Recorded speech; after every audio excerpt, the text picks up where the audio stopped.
From the city of Palms, deep in the heart of South Texas, where the grass is greener on this side. You've tuned in to RTD Radio. Good for you. It's actually not too green. I mean, it's August down here in the valley, so everything's actually that. kind of brown. Yeah, it's burnt. I meant it metaphorically. It's barbecue burnt Yes. brown right Yes. now. Good afternoon, all of y'all. Thank you for tuning in to rtdradio.com, camino at damascoradio.com.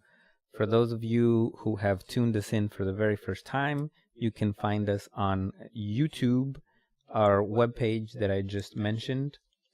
And that's it for now. Yeah, definitely. Yeah, just thank you for those of you that have continued following us in our work and in our episodes. Thank you for your support and your feedback. Yes. The show we're actually going to do right now is something I know we've been even just beefing about on our own. Yeah. But I know we've had some not requests, but we've had some suggestions on. They were requests. Yeah. On a topic to talk about. So today we're going to go ahead and kind of touch on the Federal Reserve. The Fed. Yes, the Fed. The monster from Jekyll Island. The creature from Jekyll Island, that's right. Yeah. So it's going to be loosely named the Money Show. The Money Show. So we'll kind of mention on that. Because really, even growing up in our education system, I mean, we just know what the Federal Reserve, we just don't really know that it exists. But honestly, if you ask the average person, majority will probably not know what it does. Yeah. And they actually think that the Federal Reserve is part of the United States government. Or just a bank. Or a bank. Yeah. And I always kind of use this little joke where the Federal Reserve is as federal as Federal Express, as FedEx. It's really not. It's not. Yeah, it's really not. Yeah. And so let's go and start off just like always and do our best really to define what the Federal Reserve is. Mm-hmm. Although this one I don't think has a definition per se, like you were mentioning a little while ago. Define government. Exactly. I mean, it's more of a concept and a structure and a way. It's a system, really. The Federal Reserve is honestly, it's the monetary system of the United States. Yes. So for the most part, almost every country on earth has some sort of central banking system. Now, for those of you who don't understand what that means, best way I can break it down is in your U.S. history. Back in the day when there was no central bank, and what I mean by that is there's not one centrally located governing, financially regulating organization. Yeah. For example, like the 13 colonies, at what time each individual colony had its own currency. So literally it was like 13 little countries. So if I went to Georgia, I'd have a Georgia dollar. If I went to Virginia, I had a Virginia dollar. If I went to New York, I had a New York dollar. So every little region, or in this case state, had its own currency. There was no really central bank that regulated everything. So imagine trying to travel from state to state. Yeah. And you had to either convert your currency or try to figure out the exchange rate, or carry a bunch of different different currency notes or whatnot. Now, as an individual, yes, that would suck. Yeah. Now imagine owning a business and you're going to sell to different states. Yeah. So now you have to deal with 13 different customs officers, 13 different exchange rates, money exchange rates, 13 different whatever. I mean, that's honestly gonna hinder the commerce. Yeah. Which is one of the reasons why a central bank was kind of proposed, and there was huge much resistance to it. No, actually, we're still talking about the 13 colonies, right? Yeah. Well, yeah, of course, the Federal Reserve itself, as we know it, wasn't really established or wasn't enacted until December 23rd, 1913. Yeah, 1913. But that doesn't mean people or certain politicians or individuals haven't been pushing the idea of a central bank. Like anything. Yeah, if you look back on it, even in history, ideas did float around of a central, quote-unquote, Bank of America. Yeah. So there actually was two. If you look at your history, there was actually like precursors to the Federal Reserve System. Yeah. Now, they ended up failing because of corruption and, of course, also that politics in general, they just didn't like it. So you actually had presidents that pretty much wiped them out. Yeah, there was this thing called the money trust that actually at some point, some politicians actually got voted on because they were opposing the money trust, which was basically like a form of organized central banking, if you will. But it was reserved for only the in crowd. So yeah, Yeah. I know Well, what you and you mean. also got to think about it. In the beginning of the country, most people really didn't have money in No, general.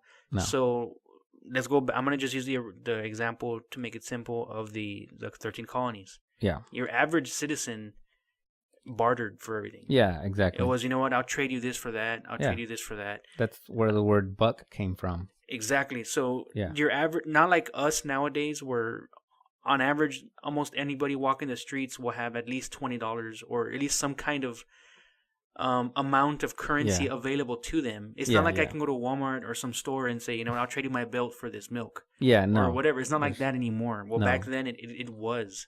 Yeah, So yes, so it would have been, I don't want to say the elite to sound so conspiratorial, but it the would have been elite. the people with money, which would have been, of course, the elite Yes. that wanted this kind of system set up. Yeah, of course. hmm Now, of course, yeah, you got presidents that were staunchly against it. Yeah, Like Andrew Jackson was like super afraid that an, some type of central banking system yeah, would eventually get overtaken by quote unquote European elites. yeah. So he kind of foresaw it because Corporations he is the saw way he that. worded it at the He end. But saw that. yeah, So he can see the abuse of it. yeah, Now, of course, Andrew Jackson was staunchly conservative. He was extremely an ideology of a limited government. yeah, Yeah, which is good and bad. I mean, you got your good things and your bad things. sure. But to go back to, let's say, the Federal Reserve System, I don't know if Yeah. you want to touch on like how it was created with these. I don't want to say conspiracy, but like we alluded to the creature from Jekyll Island. Now, Well, what is that all about? the thing when I looked into it is you can't really attribute an idea to a geographical location. I mean, where this meeting where it got created literally took place was on Jekyll Island, It's which a little island in Georgia. Yeah. in Georgia, exactly, which was a retreat for some of the one percenters of the time. You know, and they're gonna need a place to meet and talk about these things. It doesn't mean that there was secrecy behind the meeting, of course, right? And there was some pretty extreme measures of secrecy, which later were a matter of public record because biographies of the people involved that took part of the meeting, started to be disseminated to the public. And, when you start adding up the stories, you start figuring out that, yeah, there was some pretty extreme measures of security. There was a lot of secrecy behind it. Does not mean that there was a nefarious intent it behind it at first. There were some nefarious people present who gave their opinion. The meeting lasted roughly 9 days. Yeah, like 9 to 10 days. Yeah, not and they were all basically on this island in secret, having all-day meetings and hammering out the details of what later, 3 years later, to be exact, came to be through an act of Congress. Yeah. So there's a lot of things about it that when you take a conspiratorial point of view will kind of jump out at you as like blatant conspiracy. But honestly, even if there was some ill intent by some of the members, I do not believe that all of the members and the people involved had this idea of enslaving all of, at least America, through this system that they were trying to set up. I truly believe that most of them were just worried about their personal finances and kind of easing commerce between the states, between different private entities, which, like you were mentioning, was just difficult at the time because there weren't mechanisms in play or available. There weren't economic resources for agreeing with other people, for drawing up treaties or business deals that were based on some kind of format or some kind of basis that everybody could agree on,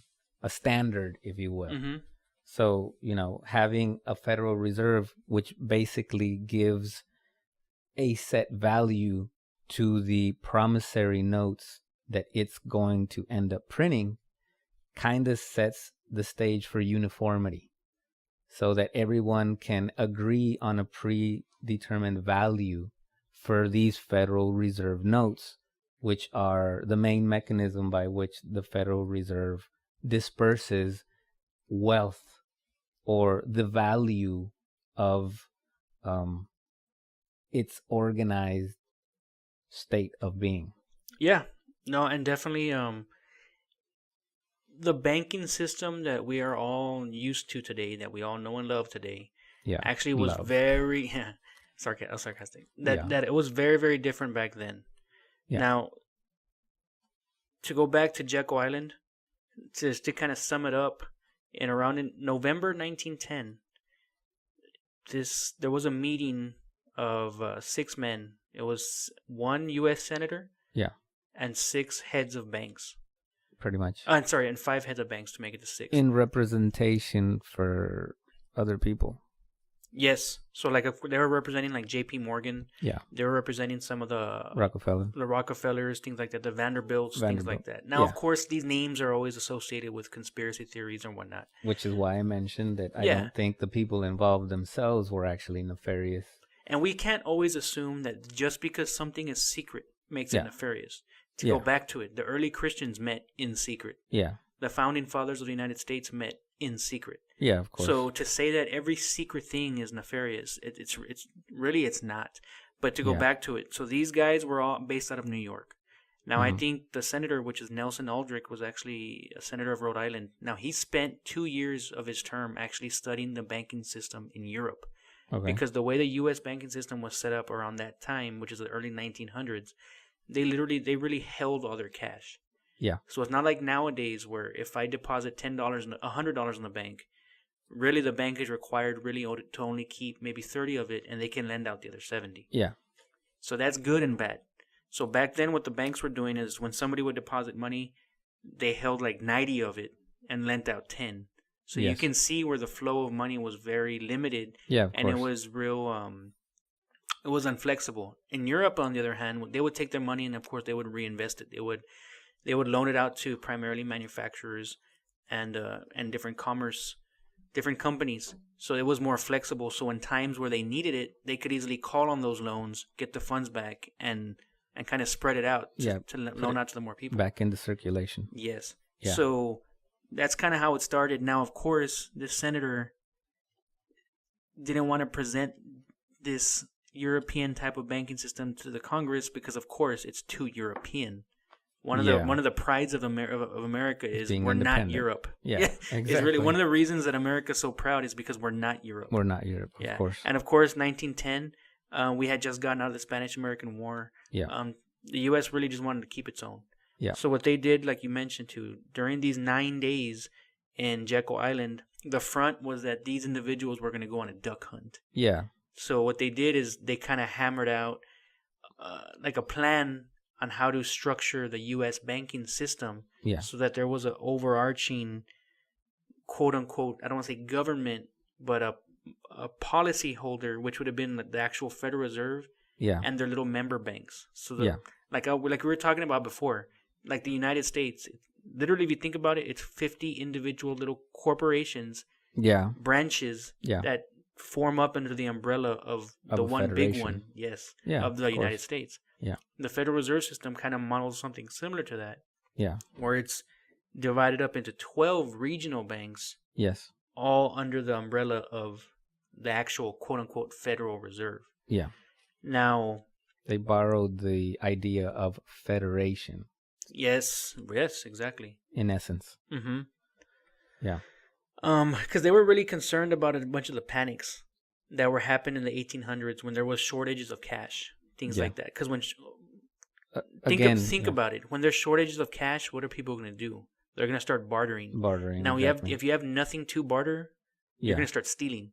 Yeah, of course. Because you want to start bartering that. Yeah. So they were just kind of in response to some of these crises, and y'all can look that up. I mean, a lot of them happened in the 1900s and like 1907s, and then down to the 1800s. So that was a lot. Again, a lot of these crises happened because a group of individuals had all of the quote unquote wealth, and either were deciding to hold it, hoard it, or just not use it to exchange goods and services with anybody else. Or they would charge you like some extreme amount of interest Yeah. for a very little amount. And that's a fraud. And of Yeah. course the government saw that. Certain politicians saw that and they wanted to do something about it. Yeah. So yes. Like I said, like some of these elite were just trying to see for their own and making sure that competing elites weren't using underhanded tactics or more underhanded tactics. Some unethical tactics. Yeah. Yeah. And of course, even before that, just like now, you have tons of banks. You got your, of course, your larger banks, your JP Morgans, or you got your more local banks. Yeah. Now, back then, the banks, of course, saw each other as competition, as they do now. Yeah. But if something were to happen nowadays, these member banks of the Federal Reserve, they use the money they've put into the reserve to quote unquote bail out some of these other banks that are mitigate that are in trouble. For sure. Because they're trying to keep, instead of trying to keep themselves afloat, they're trying to do their best to kind of keep everybody system afloat. So it's no longer just thinking about the individual bank. Now it's the whole system in general. Yeah. So it's good and bad. Yeah. So at the end of the day, all of the citizens are the ones who both keep the system alive and keeps their wheels churning. Yes. So the only way to make sure that their luxury wagons keep churning is to make sure that the common folk coaches are pulling exactly the luxury wagons along. So no, it's true, because think about like we mentioned, like I think I talked about before. Now, of course, the rich want to get richer. Yeah. But at the same time, they're getting rich off you. So there's no point to having you dead because they can't get rich off of you anymore. Exactly. You know what I'm saying? So they're going to keep you alive as much as they can, or at least decent. Yeah, so that you can continue your supplying them. If they don't lend you money, then they're not going to earn interest on what they're lending. Exactly. But again, at the same time, they have to make sure that you're good for whatever you say you're borrowing. Exactly. So it's a fine line. Exactly. That needs to get surfed is the verb I'm going to use. Yeah. They're surfing this wave of probability, you know, and betting. Actually, that's what they're doing. They're betting that we're going to make good on our promises so that they can make good on their promises. It just so happens that their promises are worth more, at least on paper. Yeah. You know what I mean? Yeah. So. And going back to it, of course, like this was in 1910 when they met.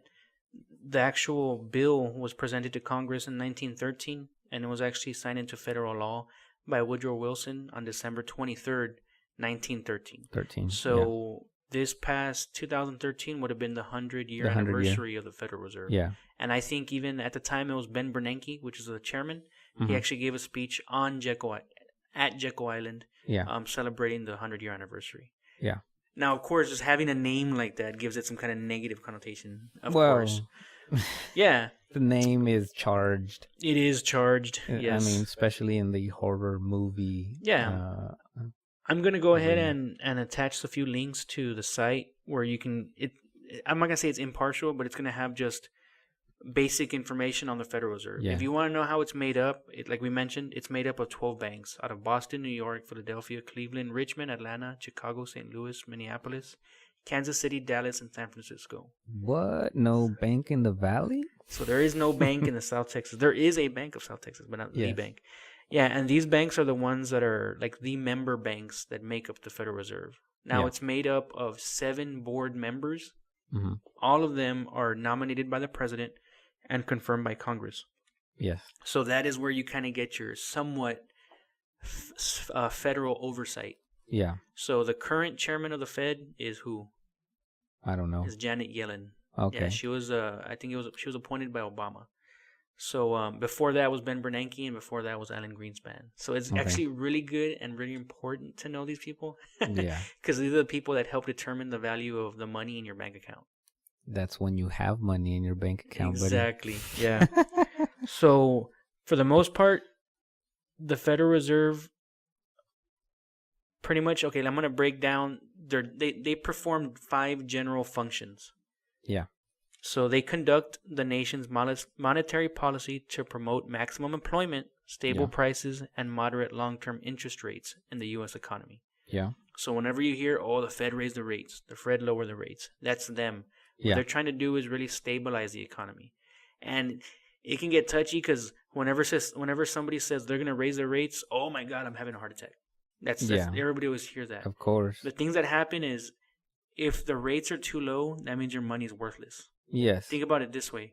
If you're going to go buy a diamond and it's $1, then it's worthless. If you're going to go buy a diamond and it's $1,000, then obviously the value is a lot higher. Yes, of course. As the rates are lower, your money's not going to be worth as much. So consequently, things get more expensive over time because your dollar's not worth as much. Yeah. So that's one of the things. It's a balancing act. It's a balancing act. Now, also, they promote the stability of the financial system and to seek to minimize risk through active monitoring and engagement in the U.S. and abroad. Yeah. So what that means, like this whole thing in 2008, really they should have been on top of that. Wow. They should have been monitoring that and seen it coming a mile away. And they were completely caught off guard. So they kind of failed on that. Where it's the engagement in the U.S. and abroad. Now, of course, the U.S. being the world currency, quote unquote, reserve currency. Yeah. You have all of a sudden these other countries wanting to form their own reserve currency. Of course, you got like the BRICS. Yeah. You got Russia, China. Yeah, Russia, China. That are two members, but you also got like different African unions or even the European Union. Yeah. That they're trying to push out the dollar as a reserve currency. Yeah. Now, the Federal Reserve, according to this, one of their jobs would be to do as much as they can to keep it. To keep it like that, currency. Now, that goes into the whole why we invaded Iraq stuff. Yeah. Things like that. And that's a whole other conspiracy, but we'll leave it on the Federal Reserve. Yeah, and you get into ideas about treaties being secretly not signed, but respected, where commodities like oil are valued in U.S. dollars. The petrodollar. Yeah, I didn't want to say that, but... No, it is. Yeah. And it's just, oddly enough, guess who wanted to get off the petrodollar? Saddam Hussein. Oh, yeah, this is true. The guy guy from Syria, Assad, Hugo Chavez, and all of a sudden, these countries are either invaded or dead. Yeah. Also, Gaddafi, same thing. So it's just... Now, yes, are those bad things that happen? Yes. But at the same time, I hate to say it, but I like being number one. So you know what? Yeah. You know what? I mean, you know what? Because say what you want. As the guy being on top, he's gonna do everything he can to be on top. Yeah. So I'm not justifying what they're saying, or what was done, assuming it was done because of that. You're not justifying, but at the end of the day, who doesn't like being on top? Yeah, who doesn't like being on top? I'll leave it at that. Wow. Let's go to the next one. They promote the safety and soundness of individual financial institution and monitors their impact on the financial system as a whole. Pretty much, they're supposed to make sure that these banks don't get too big to fail. Yeah. Which is exactly what happened. Yeah, exactly. So they end up failing in some of these. In my book, of course, I'm not a chief economist of so-and-so. But they also want to make sure that these financial institutions are running correctly, ethically, and solvently. Now, in my days working at a bank, I'm not going to say who or which bank. We were flown out to California because the bank I was working for just ended up taking over this other bank because of the fact that it was so insolvent and so taken on in debt, things like that.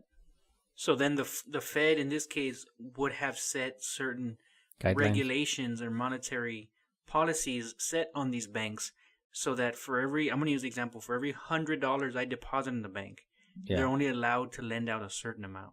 Yeah. But so you got some of these banks out there that greedy that were for every $100 I lent out, I deposited, they would lend out 120. Yeah. Stuff like that. Overreaching. Yeah, overreaching. Obviously that's not legal anymore and hasn't been legal for a while. Yeah. But it's things like that the Fed is in charge of monitoring. Now, is that a good thing? In my opinion, yes. I would hope that the bank where I have my mortgage at doesn't fail. Because if it fails, the first thing they're going to do is they're going to call back their loans. Yeah. And then I'm forced to do that. Now, think about it on your daily lives. We all owe something, whether it be a car, mortgage, school loans, credit cards. Not all of us, buddy. Carlos is the one guy No. who makes his own clothes. But no, but for the most part, a good majority of the country is either in some kind of debt, owes Mm. money to somebody, or knows somebody that does, or works on top of that, works for a company that owes. So whether Mm. even if you don't personally owe something, Yeah. you're indirectly in debt, because even the municipality that Yeah. you live in, for the most part, has some kind of bonds, or even the Yeah. federal government that you're a part of owes money. Well, but that's because we live in a society based on debt. So yeah, I agree with you I think it became that way completely. because of Yeah. our own greed. Yeah. In Yeah. the beginning, people were content just to be having a house and a meal. I Now mean, we're not content unless we have the newest car. We have cable TV with 80,000 channels, even though we only watch one. yeah. With the Yeah. newest iPhone. Overly complacent. Yeah, it's and just it's our own fault. I call it chiqueado. Yeah, we We're spoiled chiquiaos. ourselves and we put ourselves in debt. Yeah. I mean, that's part of it. I'm not going to blame it completely on that, because people take advantage of our greed, Yeah. things like that. Going back to it. So fourth point, they foster payment and settlement system safety and efficiently through services to the banking industry and the U.S. government that facilitate U.S. dollar transactions and payments. Blah, blah.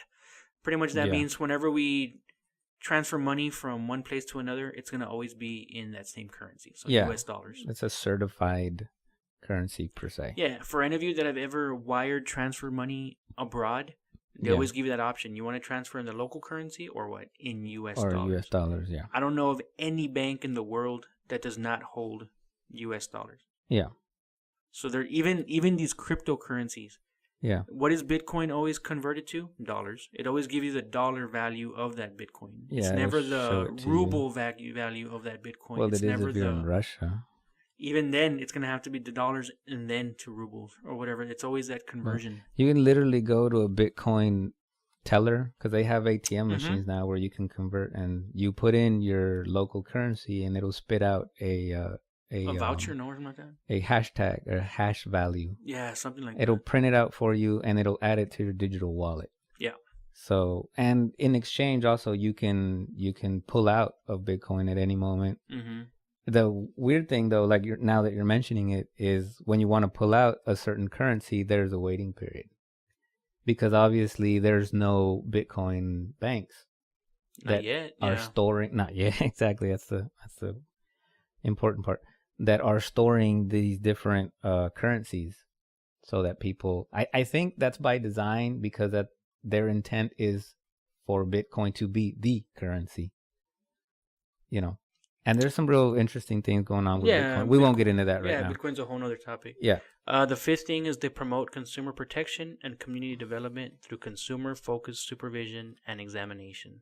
Yeah. So what they're going to do is they're going to analyze trends, community economic development activities, and administration of consumer laws and regulations. So they're pretty much making sure that everyone plays with their version of Monopoly money.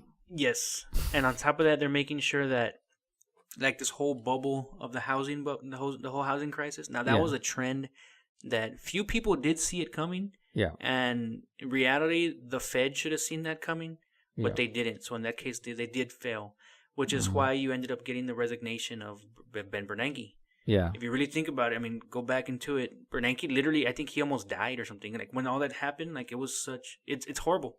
Yeah. He was indirectly kind of responsible for what happened because he just dropped the ball. Now, for a movie, there's a few movies out there that I would really recommend to y'all if you want to kind of get your feet wet into how the financial system works in the U.S., including, of course, the monetary policy of the Federal Reserve. Yeah. Movies would be like Too Big to Fail. Too that was an Big to actual Fail. HBO movie. Yeah. That one is awesome because it breaks it down so nice on how really the U.S. Treasury is kind of like backseat driver to the actual government on how it works and how the Fed was in charge and how the big banks kind of just pushed around the Fed to let them. I mean, it kind of breaks it down for you. So yes, there obviously is some corporate influence on monetary policy. Yeah, because a lot of these, I think we mentioned it, the 12 member banks, all those 12 cities I mentioned, those are quote unquote privately owned by corporations. Yeah. So yes, so that is where people get that the corporations own the banks, or the banks are privately owned that make up the Fed. There's always going to be that one or two smart guys that are going to take advantage of any system. Yeah. And that holds true for anything, even games or whatever. There's always going to be a person who has a very firm grasp on how things work, and is going to take it to their advantage. There's also people that have a firm grasp on what's going on, and they're going to make sure the advantage falls on the benefit of others. Yeah. And we're going to have to take that back to individual morale and intent. Which, if we take it all the way back to the founding fathers and all these things, I mean, they were all individual businessmen. They stood to gain heavily from being independent from Europe. But they did this thing and they heavily benefited all of us. Yeah, we kind of came along with it. We came along with it. They benefited from it much more than any citizen at the time. But, they left this structure in place for us that, just made things happen. Kind of like the way we're describing the Federal Reserve. Yes, there are some nefarious people that did profit greatly. And yes, still do profit. And still do. Yeah, and still do profit. And yes, there are situations that you can cite where, because of the way the Federal Reserve works, and where the dividends and the actual wealth is stored and the way it is stored, fraud has been committed. Yeah. And certain individuals or organizations have taken huge advantage of this. Just going back to the example of the housing market bubble, in reality, the bailout was done in the same currency that the debt bubble burst from. So if you think about it, and that's why I mentioned the phrase monopoly money. If you think about it, they paid the debt with the same currency that got them into trouble to begin with. Yeah. And then charge us for that. And then charge all of us a comfortable interest that we're going to pay for a long time, to bail them out, pretty much. Yeah.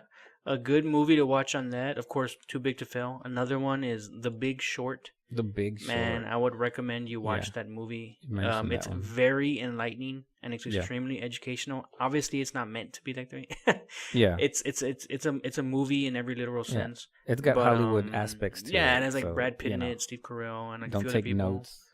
I mean, I did when I saw it. I was like, damn, like it's ugly, but it breaks it down for you. And yes, you do blame the government. Don't get me wrong. You blame the government, you blame the banks, and you blame everybody else. I mean, everybody you can. But this movie is also pointing out that it's also the individual. So like, what does I'm not gonna demean anybody, but what is somebody making $10,000 a year? What business do they have owning a home that's $300,000, something like that? Just because the bank can give you that loan to take advantage of your greed doesn't mean you shouldn't have gotten it in the first place. You see what I'm saying? Like, it's a double-edged sword. It kind of opened my eyes to my own fault. Yeah. If I can't afford it, I shouldn't be out borrowing money to get it. Yeah. That just makes it worse. Yeah. It's like anything. Too much of any one thing is a bad thing. Yeah. Money is a resource. It's like food. You can have an abundance of food, and if you're going to sit there and chomp it all down, you're going to get sick, and it's not going to be beneficial for you in the long run. So, I mean, I think a lot of the problem with people blaming the Federal Reserve and pointing out the conspiracies that have been perpetrated through it are because as an observer on the sidelines, it's really easy to point fingers after the fact. Yeah. And just delegate blame to logically being able to deduce conspiracy. Like the person you were mentioning who was in charge of the Federal Reserve Bank, as the bubble was bursting, he came into this realization and it burdened him on a personal level, which obviously speaks of him, like you said, he dropped the ball, doesn't mean that a lot of people will say that it was a conspiracy and that it was premeditated and it was planned to benefit, these groups that Yeah. were going to get bailed out because none of them actually lost any money, but just kind of pushed their debt over to the American people and blah, blah, blah, blah, blah, blah, blah. Right. Which is true. Uh-huh. Yeah, which is true. But like you were mentioning, the person who was in charge of making sure that didn't happen didn't see it coming. And you can draw conclusions and conspiracy theories all around it day and night. But at the end of the day, not everything is a perpetrated conspiracy. You know what I'm trying to say? Yeah, no, definitely. And it's just easy to draw conclusions when all of us are on the sidelines after the fact, trying to pick up the pieces and grumbling because, we're getting stuff taken out of our paycheck to pay for that. Yeah. Well, not directly out of our paycheck, but yeah, no, definitely. If you have a loan. Now, so for some of us, if we still have you, if we haven't lost you yet, now how does the Fed affect the U.S. citizen? How does it affect you and me? We alluded to the fact the main ways it's going to affect little old me and little old Carlos is going to be the interest rates. Yeah. Now, of course, what they can do is they can raise interests to slow down the economy because it's growing too fast, just like anything. Yeah. You don't want it to be like Starbucks where overnight it goes to 1,000 stores and all of a sudden you can't even support that anymore. Yeah. So you want to kind of slow it down a little bit. So they could raise interest rates, but that also means that buying a home or a car becomes difficult. Becomes a little bit more expensive, and you have to pay more interest on a loan. Yeah. Credit card interest rates also go up. Now, how does that affect like a lot more on me? I mean, obviously in my pocketbook, my minimum payments are going to go up. Yeah. It's going to be a little bit harder to get a loan. But on top of that, businesses that borrow money, now it's going to be more expensive to borrow money, so they might not hire as much. Or it might be a little bit harder to justify. Or things like that, or even to pay salaries, things like that. It's going to get a little bit harder. So they're going to spend less, obviously, because they don't want to have to borrow money because it's that expensive. Now, is that good or bad? It depends on your point of view. Now, the other thing they can do is they can lower the interest rates. Now, obviously, if they're going to lower the interest rates, they're making money cheaper and more affordable for anybody. So right now, the interest rates have been like almost nothing for the last, almost 10 years now. There's actually this concept of zero interest rate loans, if I'm not mistaken. Yeah, things like that. A basis point is going to be 0.1. Yeah. Yeah. So whenever you hear they're raising a basis point or whatnot, they're raising the rate just a little bit. So I was hearing something, because they just raised the interest rates, I want to say not even a month ago. They raised it a little bit. Now you had all these people freaking out like, oh my God, like it's the collapse of the economy is coming. When they do studies, it's going to affect the average American by $17 more that they have to pay a month. Now, come on. You know what I'm saying? Like, I mean, to some people, that's the world. Don't get me wrong. Yeah. But it's $17. I think our Netflix subscription is $10. You see what I'm saying? Like 12. Where do we put our priorities? You see, it's now a priority really should be to get out of debt, not to prolong the debt. Yeah. So anyways, going back to it. So if they lower the interest rate, it's going to be cheaper to buy a home, to buy a car, and also businesses that need to borrow money, it's a lot easier for them to borrow money. So they're going to borrow that money to do what? Hire new employees, pay higher salaries, buy new products, and in turn, ideally, their products should be cheaper because they have the money to produce it. It's not expensive to produce it, so it's more readily available. Yeah. So there's that balancing act. Now, as to where does the Federal Reserve make its money? Yeah. Obviously, it's going to be for profit. Yes, of course. Who works for free? Exactly. Who works for free? Nobody. No. So we don't try to. Do you think it's easy to maintain the monetary policy of the behemoth that is the United States government? Yeah, we were talking about that a little while ago. So, I mean, these guys make a profit. Yeah. But by law, they can only keep 6%. So all these member banks of the Federal Reserve, of the 12, they do make a profit. Yeah. But for me, I mean, not that it's justifiable, but going back to it, I mean, they're the ones doing all the work and maintaining the policy.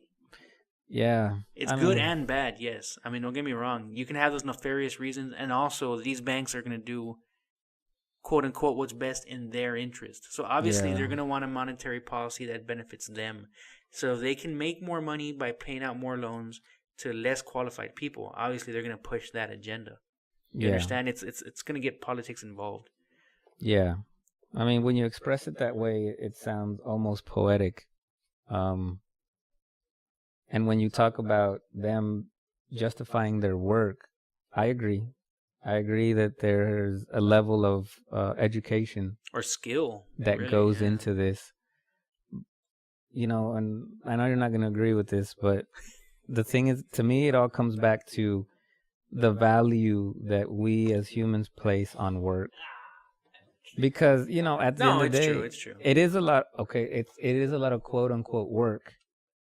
But then again, when you look at the work that some people do, and I'm going to go to the super extreme example, a person out in a field Mm-hmm. working under the sun, plowing a field or whatever. We as a society have placed such a demeaning value on their work as Yeah. opposed to the work that this banker's doing. Mm-hmm. This person goes home to eat, ramen and microwave chicken, and this banker's. Has like 4 homes or whatever. Yeah, exactly. So I do agree that there needs to be a system, of course. I do agree that there needs to be uniformity. But unless we as humans change what we value and agree on that, inequality is going to be a byproduct of this system. So Yeah. I'm not going to complain about it. Yeah. If I want out of my situation, then I need to educate myself and learn to take advantage of the system, not just allow the system to take advantage of me. Exactly. I hear a lot of people complain about these bankers who, at the end of the day, are making money off of something that they loaned us that we are paying back. Mm-hmm. So they're making money out of nothing, which is a valid expression. They're making money out of the assumption that you're going to pay them back. Yeah. So honestly, they're taking the risk in They- most cases. In some They're cases. taking the risk, but they're taking the risk on funny money, Mm-hmm. which is a reality. I mean, the expression is valid. They're risking something that doesn't really exist, and it only exists because I value what I'm gonna get in exchange. Mm-hmm. That new car. Yeah, Those new whatever. Ray-Bans. Exactly. So That new TV. so at the end of the day, if you're not okay with the situation that you're in, Stop borrowing, man. you've got one of two choices. One is you stop borrowing and you mentalize yourself to live a different way. Or two, you educate yourself and ride the wave Mm-hmm. like other people do. It's not difficult.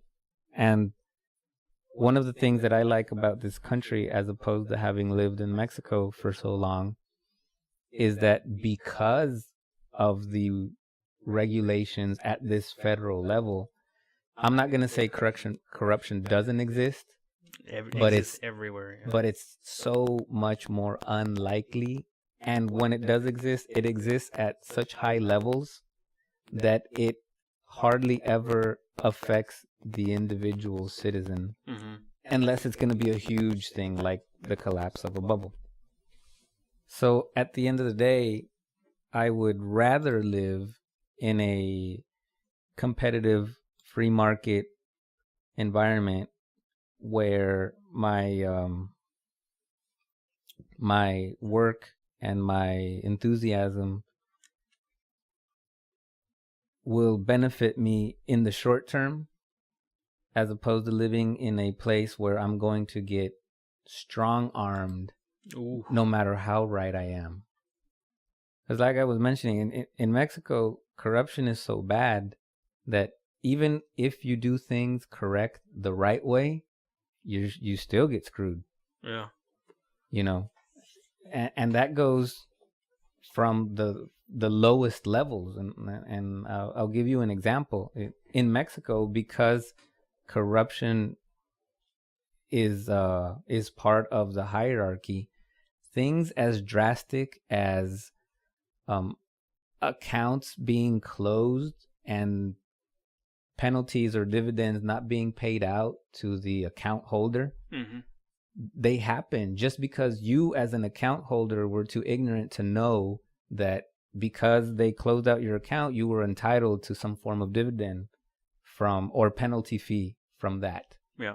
And most of the citizens are not aware or didn't read their contract, down on page 12, where it literally said that, they can close your account, but if they do, you're entitled to a penalty fee.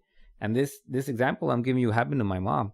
One of the branch offices closed down, and for whatever administrative purpose, they had to close her account so that they could transfer the money to a branch office who had valid accounts, right?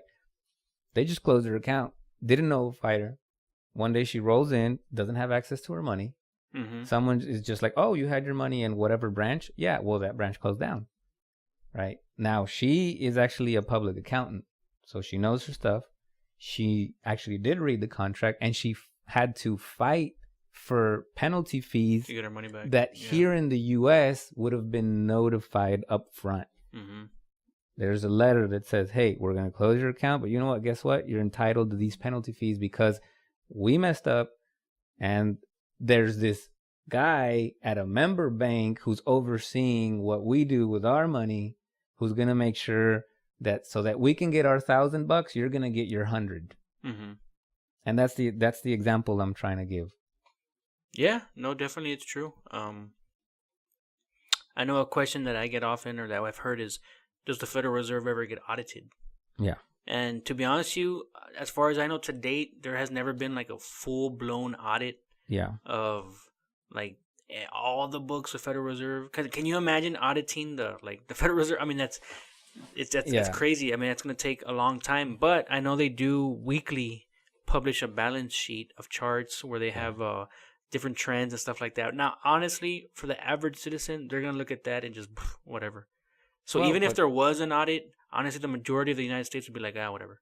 Here's the thing, though, and I'm going to go back to Bitcoin real quick. Yeah.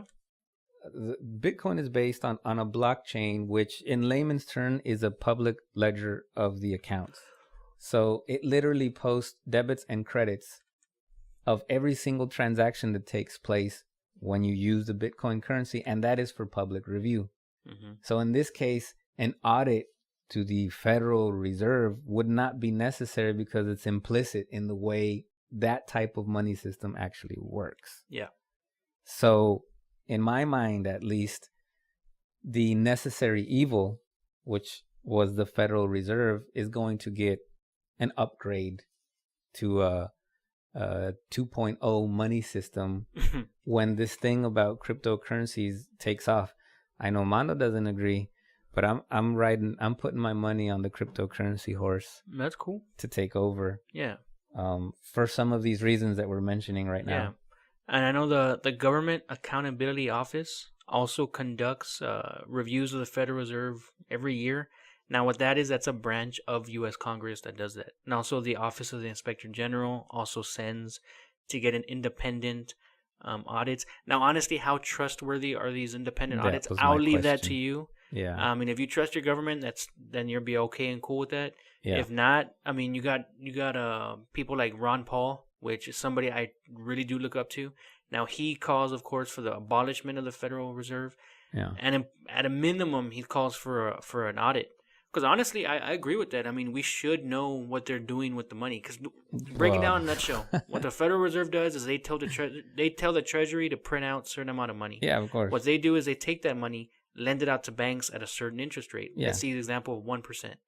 So the Federal Reserve is making 1% off money that's mine already, which is the Treasury money. Now, when they lend it out to the banks, I'm going to use the example of Bank A. I'm going to lend it to Bank A at 1%. That bank is going to go ahead and lend it to me at 5%. At 5%, yeah. So that bank is making 4%. The Federal Reserve is making 1%. 1%. Yeah. Now, what the Federal Reserve is that faucet. They determine how much to lend out, at what rate, and how much, and how often. Yeah. Now, that's how the Federal Reserve makes money. Yeah. In one way.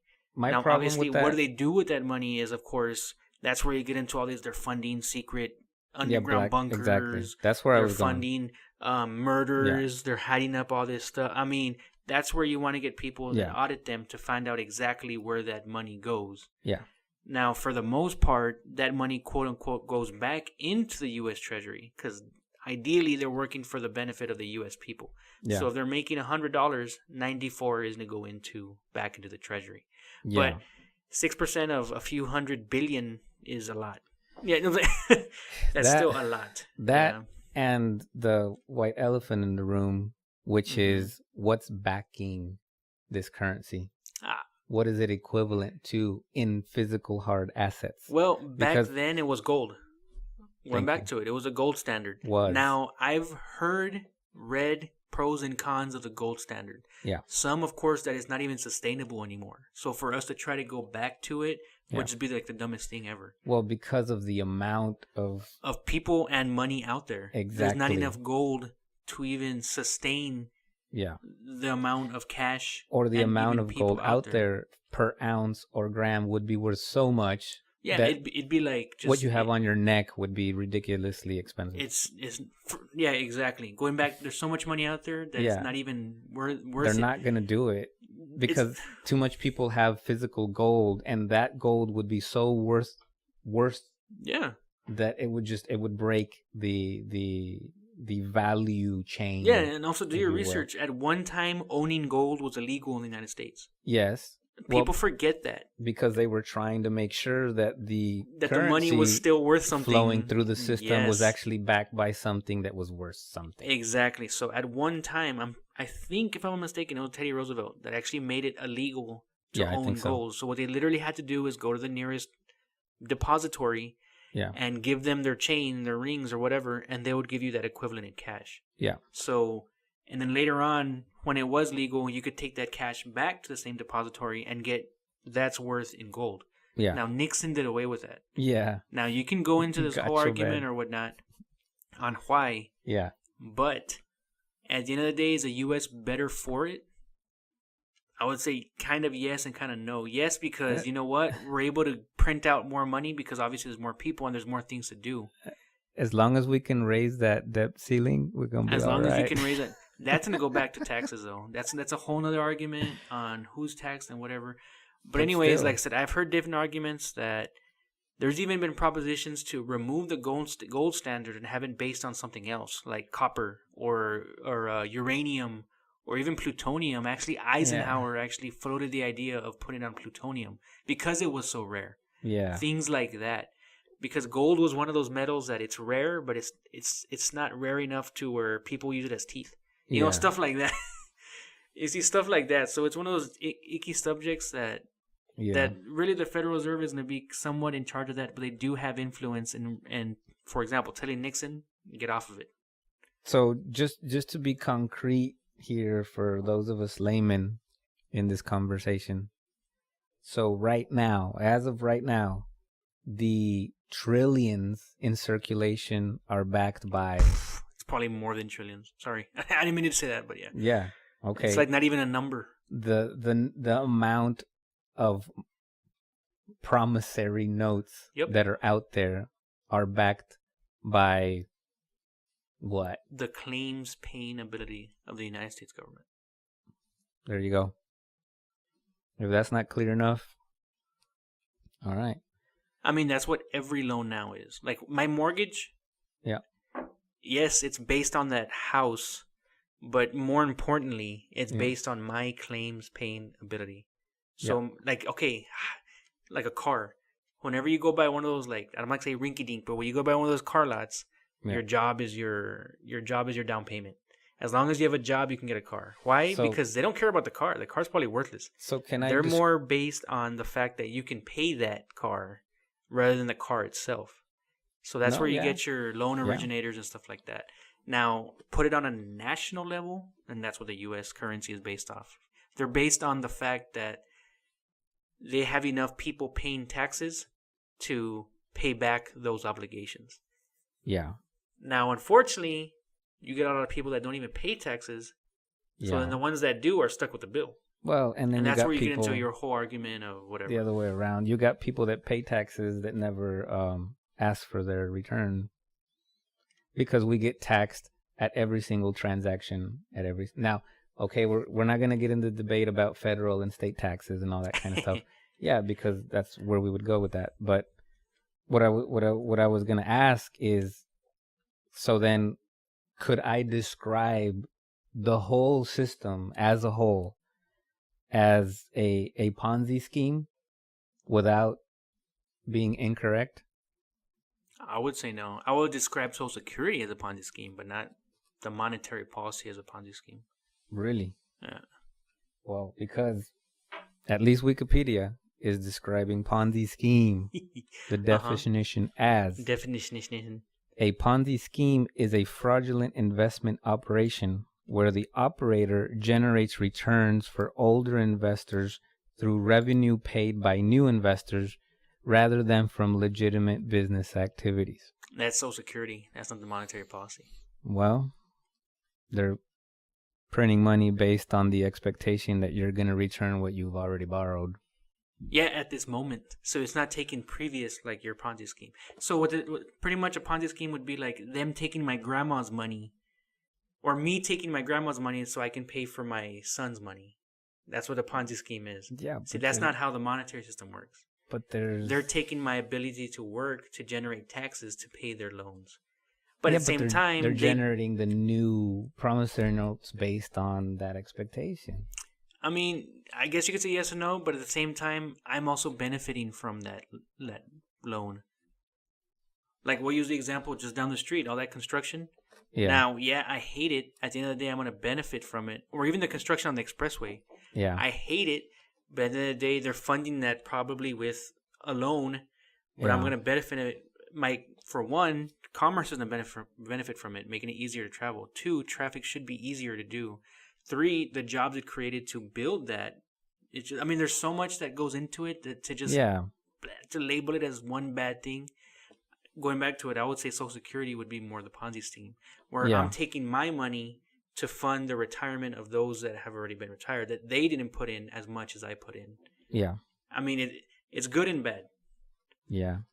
Yeah, I mean, I'm just saying because the original bankers didn't put nothing in except put into circulation these numbers that we as individual citizens turned into actual cash. What's your definition of nothing? They put their expertise. That's not just nothing either.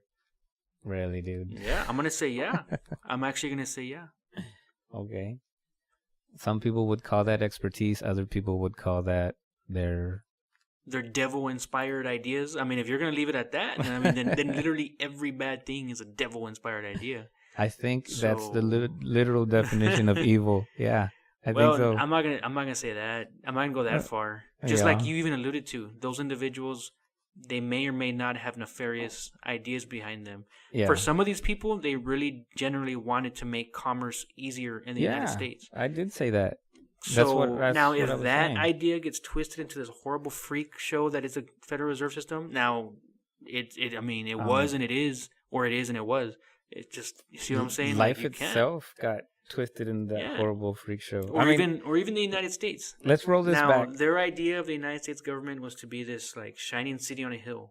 Yeah. They didn't intend it to be some warmongering country that imposes its imperialism on other countries. Yeah. Now, from that point of view, yes, that creature just turned into this the beast out of the sea. Doesn't mean all of us living here are warmongering criminals. No, it doesn't. No, it doesn't. Exactly. Yeah. So let's roll this back to biblical times and let's tie it in.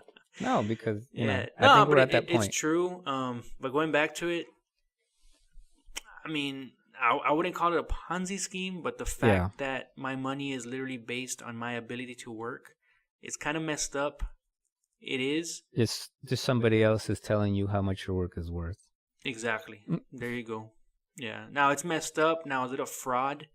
Until somebody proposes something better, that's the best we got. Unless one, I mean, honestly, I know we argue a lot about certain topics, but for me, unless you're going to propose a substitution that's better than the current, then just shut up. I mean, not to shut up. Like, you can complain all you want, but unless you're going to propose something better, well, then, dude, you're just wasting your breath. You're pointing out the obvious. Obviously, life sucks. Obviously, things suck. But unless you're going to make it better, then obviously you're not adding to it. You're just making me more mad. Well, that's the reason I became a Christian. I became a Christian because that is the proposition.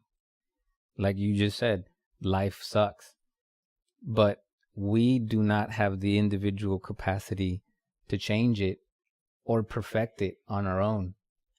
So that's the promise.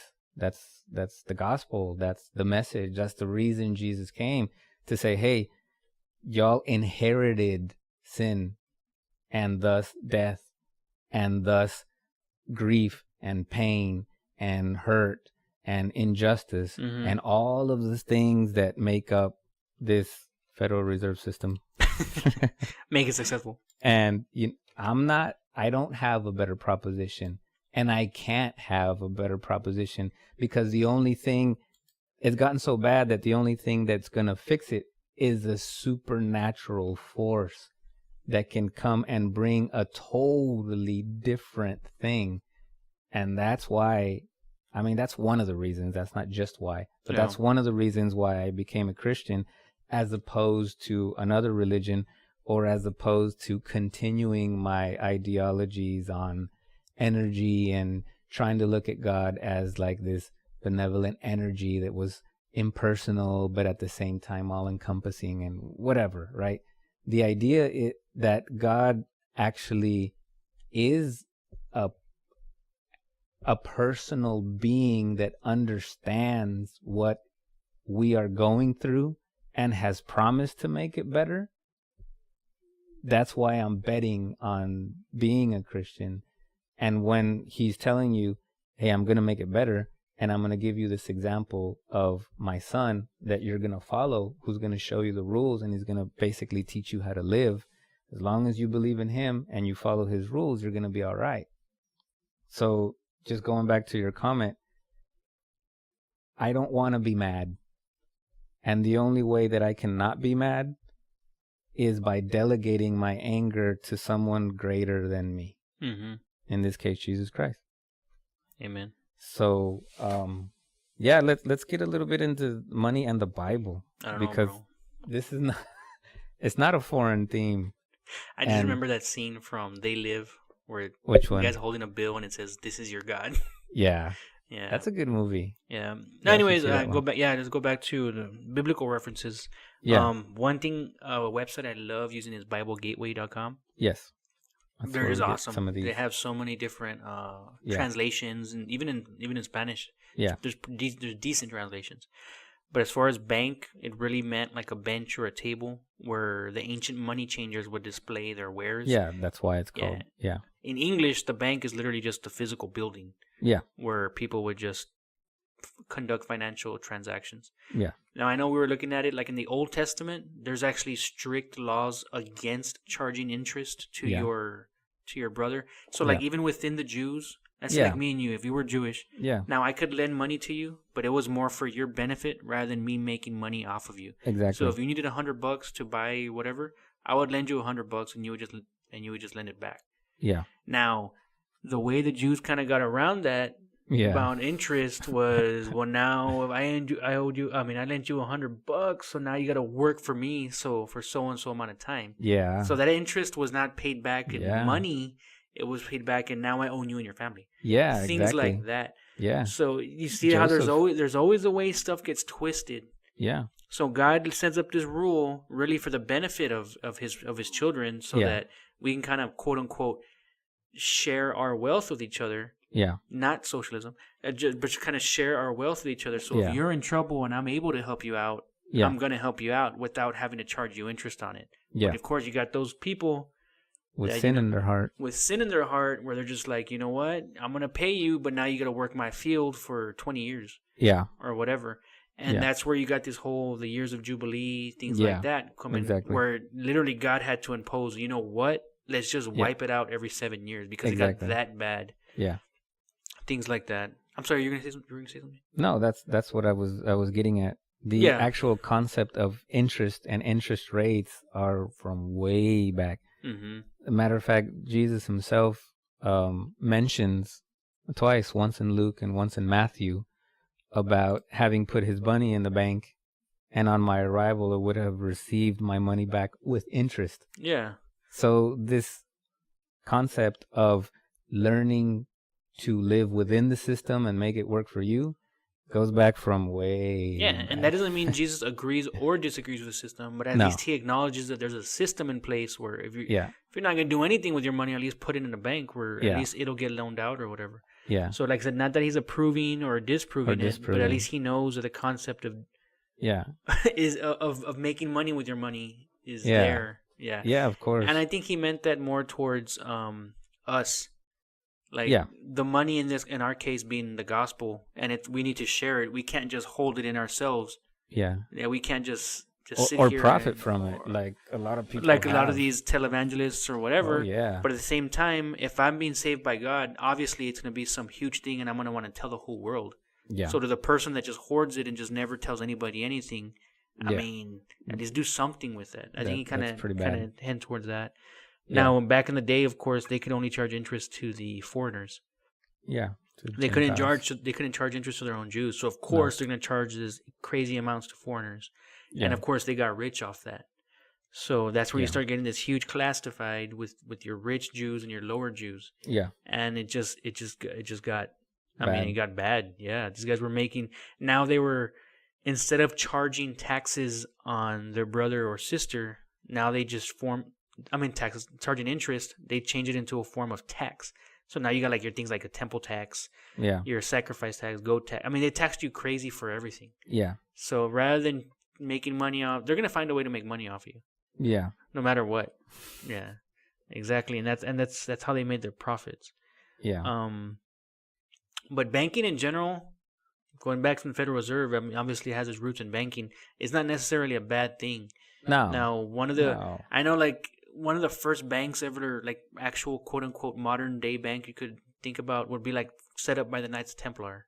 Yeah. Where somebody would deposit money in Jerusalem, they have a little note with them. They can go and deposit that, withdraw that money back in Italy. Yeah. Back in Italy.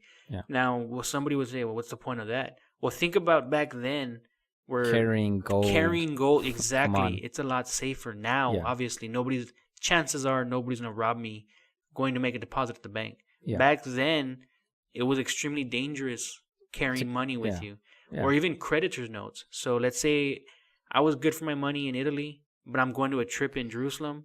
Yeah. The banker there could write me a letter, hey, you know what? This guy's good for his money. Exactly. If this guy needs to borrow money, go ahead and lend him a certain amount. And what is that called? Like a line of credit. Yeah, that's now we just rather than Exactly. carrying a piece of paper, we carry it in the form of a plastic card. Yeah. Things like that. At the end of the day, these are agreements on value. Yeah. Like what we're mentioning. And it can be through a barter. It could be through promissory notes, through letters, like Mando just mentioned. At the end of the day, we are translating value, physical value, into a system and assigning individual notes for that value so that we can quantify it. And the Federal Reserve is going to just oversee, organize, and certify the transactions between the parties. Now, is that good or bad? Personally, I think it's a good thing. I think there should be some regulation on it. If not, you're going to get the rampant abuse. Yeah. Now, at the same time, those regulators many times are the ones doing the abusing. Yeah, and so the auditing. I hate to go back to that, but it's like, who's in the police? The police. Stuff like that. At the end of the day, like, I mean, God, like it is what it is sometimes. Like, it's just not deal with it, but at the same time, like, you know what? That's the best we've got for right now. I just chalk it up to part of the world. Yeah, and it is. It's just part of the world. I mean, as long as we're physically here on this earth, we're gonna have to. It is. That's just what it is. If you don't want, you want to chase them into it, then grow up and be the next chairman of the Fed. Yeah. Not even Jesus himself got away from having to deal with this concept of money. So and I do remember. I don't remember what verse. I'll put it in the comments section of this show. But somebody asked him a question about paying tithes to Caesar. Yeah.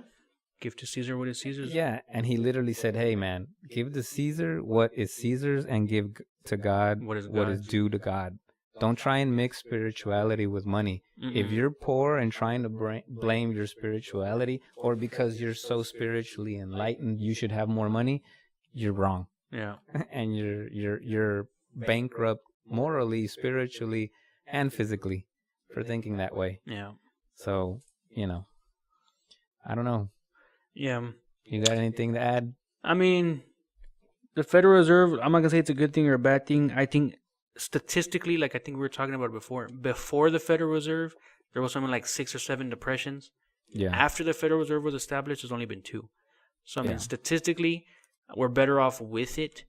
Now, I personally am not going to sit here and audit every single transaction or decision the Federal Reserve does. No. I'm going to have to place my trust in, one, of course, God, that he's ruling everything, and second of all, in the Congress, that they're overseeing and they're doing their job.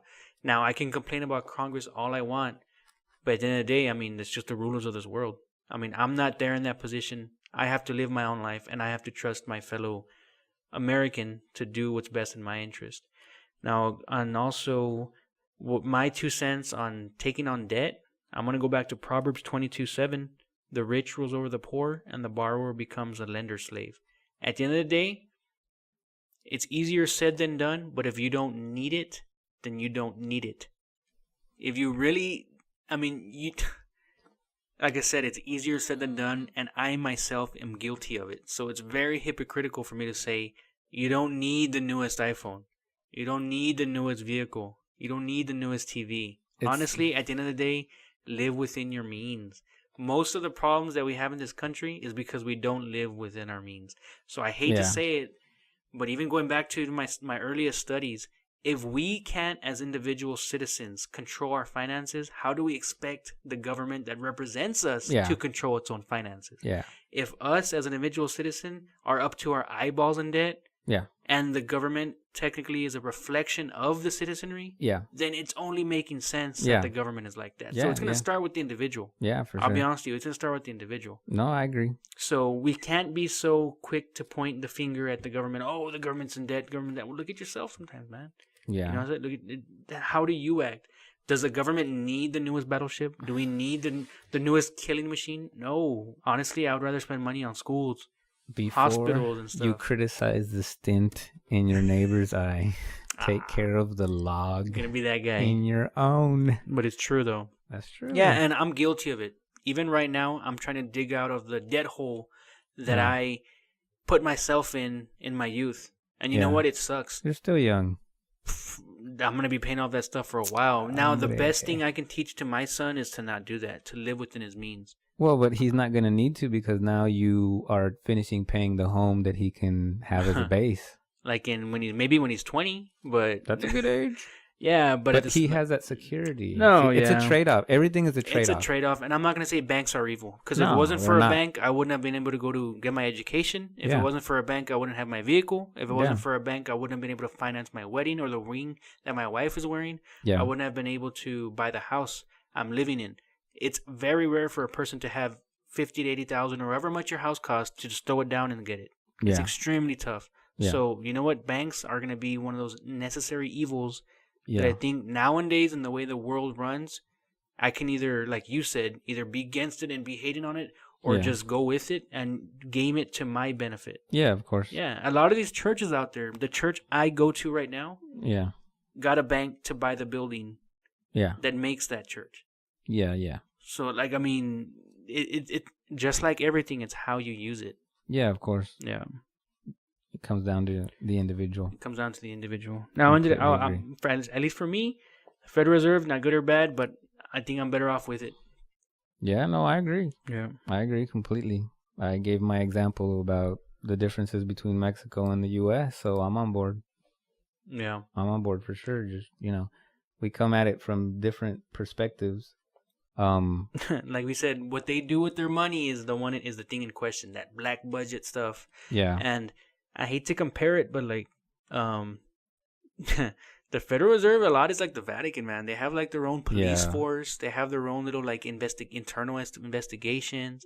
Yeah. They have their own little members of operation. I mean, they have their own little subgroups within the Federal Reserve. Yeah. It runs very similar to like the Vatican in its secrecy. Yeah. Because at the end of the day, I can bet you money right now, I can walk over to my local congressman's office and ask him what the Fed is doing. He's not going to know, man. No, of course not. He's not going to know. No. Or if he does know, he's probably going to know just what he's told or what he read on the website. Yeah. So, it's like this unseen hand that's always there, ever present. You don't know what it's doing, and all you can do is hope that it's working in your benefit. Yeah. Just like the Vatican. Well, you got to learn to use the system. Yeah. Just like the Vatican. If they're pushing doctrine on you and you can see through it, doesn't mean that everything that they're saying is negative. You just got to learn how to read between the lines and allow the Holy Spirit to guide you through it. And that's the way I feel about the Federal Reserve. There's a lot of negative stuff floating around.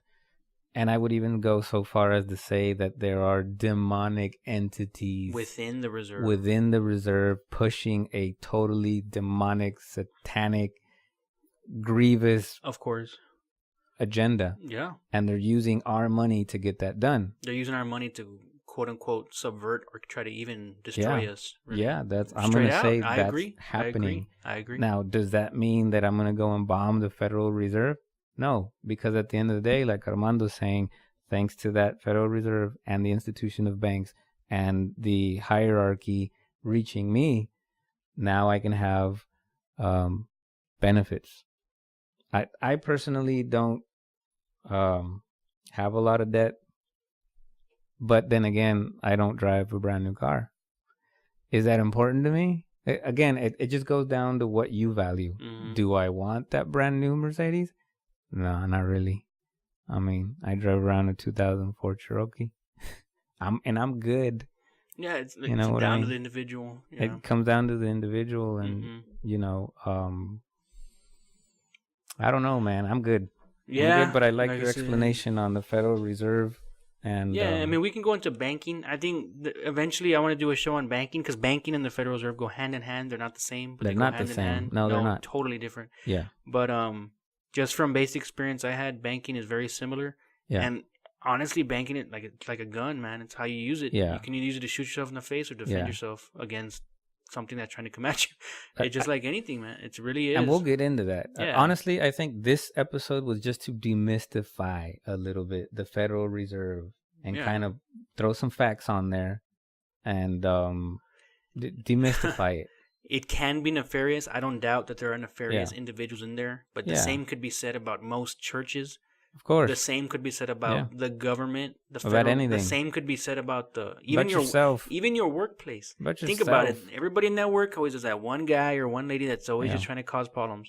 Now, there's always going to be that one place. I know I know a guy at my work that does that. Carlos from California. But what was I going to get at? But at the same time, like if it was even set up in the first place, that means it was allowed to be set up in the first place. Yeah.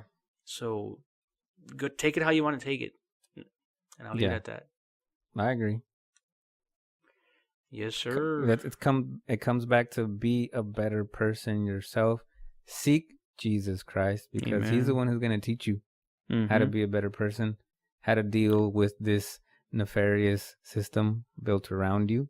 Yeah. Because the Federal Reserve is not the only nefarious system built around you. It's not. It's only an aspect of everything that's going on.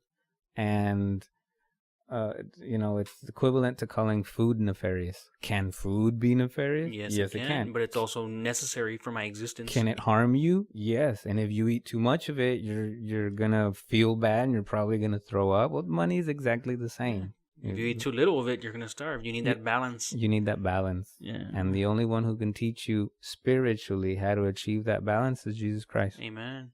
So, I'm good. We'll leave it at that. Until the next show, we're excited for the next one. And hopefully our website will be up and running pretty soon. Dude. Did you hear that? But for the meantime... Slap in the face from across the room. For the meantime, I think we're going to try to put it on YouTube, I think. At least a few episodes. Yeah. Continue, guys that are listening out there. Continue to give us this feedback.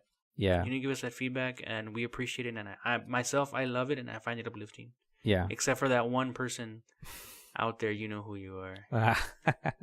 But it's all good. We're gonna get some guests on here pretty soon. Hopefully. We've got some lined up, and they've already agreed to be on our show. Hopefully. Yes. We've been holding them off to the website being ready and YouTube and all this good stuff. We do not make money off of this. Mm-mm. We do this out of the wanting to interact with all of you and simply hone our own knowledge about all these themes. Iron sharpening iron. So I'm not trying to justify why it's been taking so long. Yeah, but that's why it's been taking so long. It's a labor of love. We're not getting paid for this. We just like interacting with y'all. And So yeah, keep tuned in, keep the faith, keep checking in. Suggest topics in the comment section, and those of you who know us, just don't be shy. Stop being shy. Stop being shy and tell us what you think, and suggest topics. And definitely, if you have links for us to research, send them our way. That's right. This is iron sharpening iron, everybody. We're not know-it-alls. We're just real outspoken. Well, thank you guys. Have a good evening. May God bless you. All right. God bless you guys. Talk to you soon.